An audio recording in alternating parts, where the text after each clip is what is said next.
The year is 1996. Nintendo had just launched the Nintendo 64 in early fall, but that doesn't stop Rareware from developing one last game on the 16-bit console, nor does it stop Nintendo from releasing that game in mid-November, while most people were already playing the first 3D Mario game.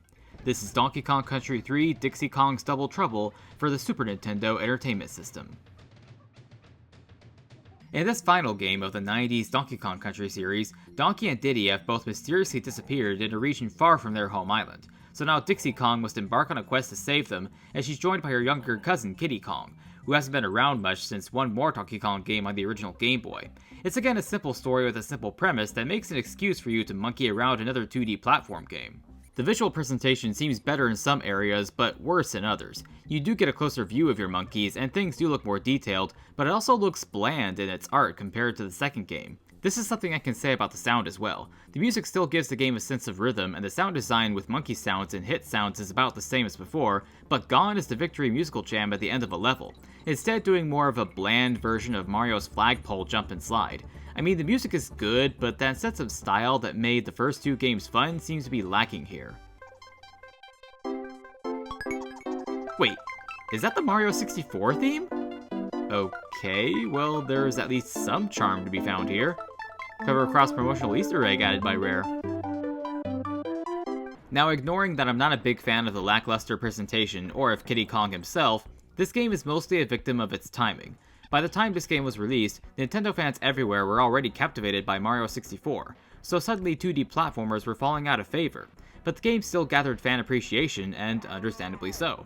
I said it still feels rhythmic, and that's true, but there's way less focus on that now. DKC3 puts more focus on exploring the 2D plane to find every banana, coin, and other bonus collectible. Or sometimes it involves backtracking to hit a switch that needs to open up a door much later in the level. Like this level where I didn't realize that I needed to hit all the rats in the wheels in order to advance to the end. Thankfully the bonuses are worth finding, as most of them are more fun than the main game this time around. I maybe enjoyed beating Cranky at this game more than the developers intended. Take that, you abusive geezer! There is some creativity in the levels as you'd expect, including some out-there enemies and larger bosses and new animal transformations. Some like the spider have returned, but I noticed there seem to be a lot of elephant transformations. He may look like a rare version of Dumbo, but trust me, he's actually really useful in dispatching enemies.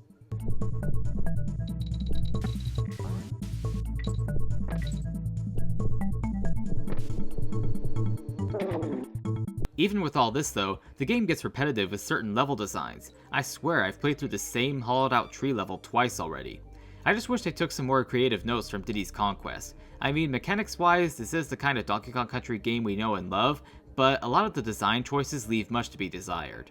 While this game isn't exactly the best in the trilogy, it's not terrible either. It's still a good 2D platformer in the Donkey Kong series that you can play for free through Nintendo Switch Online. Well, that's my review of Donkey Kong Country 3 Dixie Kong's Double Trouble. If you liked this review, check out my previous reviews of the first two Donkey Kong Country games on the SNES. See you all next time!